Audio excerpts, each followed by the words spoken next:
Hello friends, मैं हूं आदित्य। आप सभी का स्वागत करता हूं अपने यूट्यूब चैनल पर। आज हम अपने इस ट्यूटोरियल में अपने वेब पेज में कैसे एक इमेज को ऐड कर सकते हैं, उसके लिए कौन सा टैग यूज़ किया जाता है और उसके कौन से एट्रीब्यूट होते हैं, आइए इनके बारे में देखते हैं। यहाँ पर जो भी हम अपने वेब पेज में इमेज ऐड करने के लिए टैग यूज़ करते हैं उसका नाम क्या है, img टैग। और ये जो हमारा img टैग है वो एक एम्प्टी टैग है। एम्प्टी टैग का मतलब हो गया कि केवल इसको ओपन करना है और इसका क्लोजिंग टैग नहीं होगा। एम्प्टी टैग और कंटेनर टैग जैसा कि हमने पिछले वीडियोस में डिस्कस किया हुआ है। अगर आपने पिछला वीडियो हमारा जो एम्प्टी और कंटेनर टैग का है अगर आपने नहीं देखा है तो आई बटन पे क्लिक करके आप यहाँ पे वीडियो को हमारे जाके देख सकते हैं कि इन दोनों में डिफरेंस क्या होता है।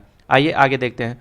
तो देखिए यहाँ पे जो हमारा img टैग है उसके साथ साथ हमारा जो एट्रीब्यूट यूज़ हो रहा है उसका नाम क्या है, src। तो यहाँ पे जो src है इसका मतलब यहाँ पे क्या है कि जो हमारा इमेज ऐड करना है अपने वेब पेज में उसका सोर्स एड्रेस क्या है या उसका URL क्या है ना।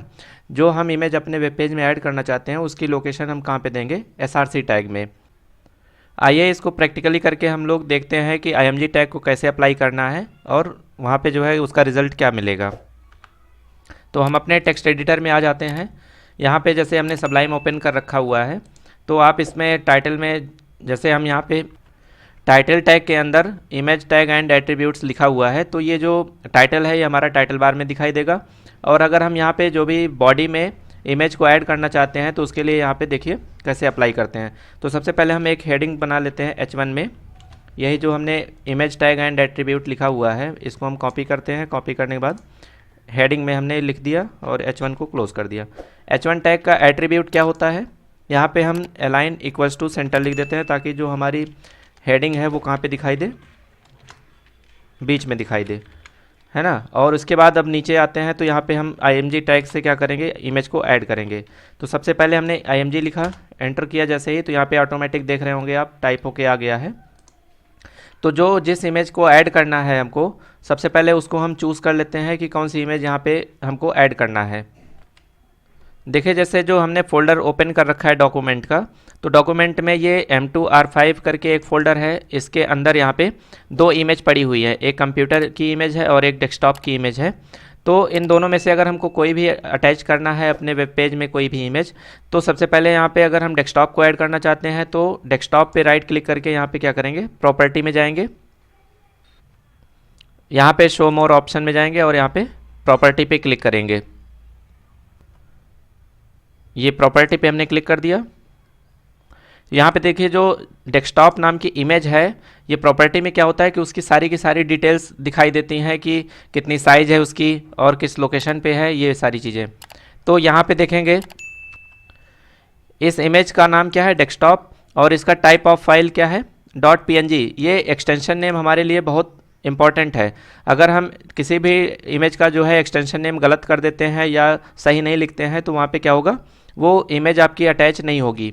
और दूसरी चीज़ यहाँ पे लोकेशन जो है, लोकेशन यहाँ पे क्या दी गई है, यहाँ पे C:/ करके यहाँ पे जो है पूरी लोकेशन दी गई कि ये इमेज कहाँ पे रखी गई है। देखिए यहाँ पे जो डेस्कटॉप की प्रॉपर्टी है तो इसके बारे में हमने यहाँ पे ये सारी चीज़ें देख लिया। तो इसमें तीन चीज़ें इंपॉर्टेंट हैं, क्या क्या, एक जो इमेज का नाम है वो हमारे लिए इम्पॉर्टेंट है, दूसरा उसका जो एक्सटेंशन नेम वो क्या है, और यहाँ पे लोकेशन क्या है। देखिए यहाँ पे एक चीज़ आपको ध्यान रखना है कि हम जो इमेज अपने वेब पेज में ऐड करेंगे वो हम दो तरीके से ऐड कर सकते हैं। एक तो जो हमारी जो फाइल है ये lecture10.html की, ये हमारी जो फाइल है वो देखिए आप इसी फोल्डर के अंदर यहाँ पे सेव है। lecture10 नाम से जो फाइल है हमारी HTML की वो इसी फोल्डर के अंदर यहाँ पे M2R5 के अंदर यहाँ पे सेव है, और इसी फोल्डर के अंदर हमारी डेस्कटॉप नाम की भी इमेज सेव है। तो जब दोनों सेम लोकेशन पे होंगी तब हम क्या कर सकते हैं, अपने इमेज को आसानी से ऐड कर सकते हैं। जैसे यहाँ पे एग्जांपल में अब आइए देखते हैं प्रैक्टिकल करके। तो इसको हम क्लोज कर देते हैं अभी। जैसे ये डेस्कटॉप नाम इसका है और इसका जो टाइप ऑफ दिया गया है वो .png है। तो अपने वेब पेज में हमने जैसे ही यहाँ पे क्या लिखा, डेस्कटॉप .png, इसका एक्सटेंशन नेम हमेशा इसके साथ यहाँ पे लिखना है। तो जैसे ही हमने यहाँ पे img src मतलब यहाँ पे सोर्स उसका एड्रेस जो है, जो लोकेशन है वो यहाँ पे हमने क्या दिया हुआ है, डेस्कटॉप मतलब इमेज का नाम जो है और उसके साथ साथ एक्सटेंशन नेम। तो यहाँ पे हमने जैसे ही ऐड किया और इसको सेव करने के बाद राइट क्लिक करके हम यहाँ पे क्या करते हैं, ओपन इन ब्राउज़र कर लेते हैं। तो यहाँ पे देखिए जो सबसे ऊपर हमने H1 टैग में लिखा हुआ था इमेज टैग एंड एट्रीब्यूट्स, तो यहाँ पे ये हेडिंग हमारी ऊपर दिखाई दे रही है और उसी के जस्ट नीचे यहाँ पे ये जो इमेज थी डेस्कटॉप नाम की, वो यहाँ पे क्या हो गई, आ गई है। तो इस तरीके से हम जो है, पहला तो मेथड ये है कि डायरेक्ट उसका नाम लिख दें और नाम लिखने के बाद वहाँ पे उसका एक्सटेंशन नेम लिख देंगे, तो यहाँ पे इमेज क्या होगी, अटैच होके आ जाएगी। आइए अब हम जानते हैं कि दूसरा तरीका क्या है कि इमेज ऐड करने के लिए। जैसे हम अपने फ़ोल्डर में आ जाते हैं, फ़ोल्डर में जैसे हम गए यहाँ पे लोकल ड्राइव F में चले गए। F में देखिए एक जैसे कंप्यूटर DSK नाम की इमेज यहाँ पे पड़ी हुई है। तो कंप्यूटर जो DSK नाम की इमेज है वो हमारी डिफरेंट लोकेशन पे है, और ये जो फाइल हमारी सेव है लेक्चर 10 की, वो हमारा यहाँ पे डॉक्यूमेंट के अंदर M2R5 फोल्डर है, वहाँ पे सेव थी। तो यहाँ पे देखिए जैसे इमेज और फाइल की दोनों की लोकेशन यहाँ पे अगर चेंज होगी, तो अगर हम इमेज का नाम लिख के ऐड करेंगे तो वो इमेज हमारी प्रॉपरली शो नहीं होगी। जैसे हमारे कहने का मतलब यहाँ पे ये है कि अगर हम इसका नाम हटा देते हैं और नाम क्या रखते हैं, कंप्यूटर DSK नाम की इमेज है, और यहाँ पे जैसे अगर आपको ज़्यादा प्रॉब्लम हो तो यहाँ पे आप क्या करेंगे, राइट क्लिक करिएगा इस पर। राइट क्लिक करने के बाद यहाँ पे आ जाइएगा प्रॉपर्टी में। जैसे ही हम यहाँ प्रॉपर्टी पे क्लिक करेंगे तो इसका जो क्या हो, इमेज का जो भी यहाँ पे डिटेल दिया गया है वो सब का सब यहाँ पे लिखा हुआ है।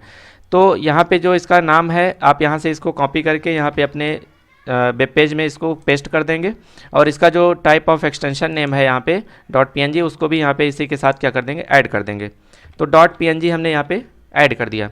अब इसको हम क्लोज़ कर देते हैं। तो इस वेब पेज में जैसे ही हम इसको सेव करेंगे, अपनी फाइल को सेव करने के बाद यहाँ पे हमने रीलोड किया पेज को, तो देखिए यहाँ पे इमेज जो है यहाँ पे इस तरीके से आइकन बन के आ जा रहा है। तो इमेज हमारी क्यों नहीं आ रही है, क्योंकि जो हमारी लेक्चर 10 वाली फाइल है वो डिफरेंट लोकेशन पे है, और जो हमारी वेब इमेज है वो क्या है, डिफरेंट लोकेशन पे है। तो इसको दोनों को अगर हमको यहाँ पे एक साथ अगर कर देंगे तो ये इमेज क्या होगी, दिखाई देने लगेगी। और अगर इसका दूसरा तरीका क्या है कि आप इसके साथ साथ इसका एक्सटेंशन नेम, वो लोकेशन भी यहाँ पे आप क्या कर सकते हैं, इसकी ऐड कर सकते हैं। जैसे यहाँ पे जब हमने इसकी प्रॉपर्टी ओपन किया हुआ था, तो प्रॉपर्टी में यहाँ पे लोकेशन में देखेंगे तो इसका जो है बताएगा कि लोकेशन कहाँ पे है। तो जैसे यहाँ पे लोकेशन में देखेंगे तो F: करके ये दिया गया लोकेशन, तो इसको हम क्या करते हैं, कॉपी कर लेते हैं। कॉपी करने के बाद यहाँ पे हमने इसको इसी के आगे हमने पेस्ट किया। पेस्ट करने के बाद इसका नाम हमने दे दिया हुआ है कि जो इमेज यहाँ पे ऐड करनी है हमको। तो अब इसको अगर हम सेव करके यहाँ पे अपने ब्राउज़र में इसको अगर रन करवाएंगे तो यहाँ पे क्या होगा, अब इमेज यहाँ पे हमारी प्रॉपर्ली दिखाई देगी।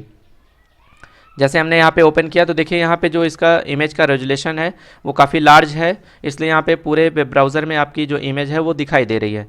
तो हमारे पास मतलब जो ऐड करने का तरीका है वो दो तरीके से है कि या तो हम अपनी इमेज फाइल को जहाँ पे HTML वाली फ़ाइल, मतलब ये वाली फ़ाइल जहाँ पे सेव की हुई हैं, वहीं पे दोनों की फ़ाइलें रखें, मतलब HTML वाली फ़ाइल भी और इमेज वाली फ़ाइल भी, मतलब इमेज को भी। और अगर डिफरेंट लोकेशन पे है तो डिफरेंट लोकेशन पे अगर है तो यहाँ पे पूरा का पूरा उसका लोकेशन इस तरीके से देना पड़ेगा। एक एग्जांपल और देख लेते हैं यहाँ पे, जैसे जो दूसरी इमेज है हमारे पास उसकी लोकेशन के साथ कैसे इमेज को ऐड करेंगे। तो यहाँ पे जैसे अपने फ़ोल्डर में आ जाते हैं डॉक्यूमेंट वाले में, और यहाँ पे हमने M2R5 का जो ये फ़ोल्डर बनाया हुआ है, इसमें दूसरी इमेज कंप्यूटर नाम की पड़ी हुई है। तो अगर इसको लोकेशन के साथ ऐड करना होगा तो कैसे ऐड करेंगे, तो वही सेम प्रोसेस, राइट क्लिक करके आपको कहाँ पे जाना है, प्रॉपर्टी में। यहाँ हमने प्रॉपर्टी पे क्लिक किया। प्रॉपर्टी पे आने के बाद सबसे पहले आपको क्या करना है, लोकेशन कॉपी करनी है। यहाँ पे जो पूरी लोकेशन दी गई है इसको हमने क्या कर लिया, कॉपी कर लिया। कॉपी करने के बाद जहाँ पे ये SRC लिखा हुआ है यहीं पे हम लाके इसको क्या करेंगे, पेस्ट कर देंगे। तो ये पूरी की पूरी लोकेशन यहाँ पे आ गई है। जैसे इसकी साइज़ थोड़ा सा हम छोटा कर लें तो ये क्लियरली आपको दिखने लगेगा। तो ये हमारी लोकेशन यहाँ पे हमने पेस्ट कर दिया। फिर आपको क्या करना है, स्लैश लगाना है। जैसे यहाँ पे ये स्लैश, बैकवर्ड स्लैश लगा हुआ है, ऐसे ही एक बार आपको स्लैश लगाना है। अब यहाँ पे जो कंप्यूटर नाम की इमेज है इसको हम कॉपी करते हैं।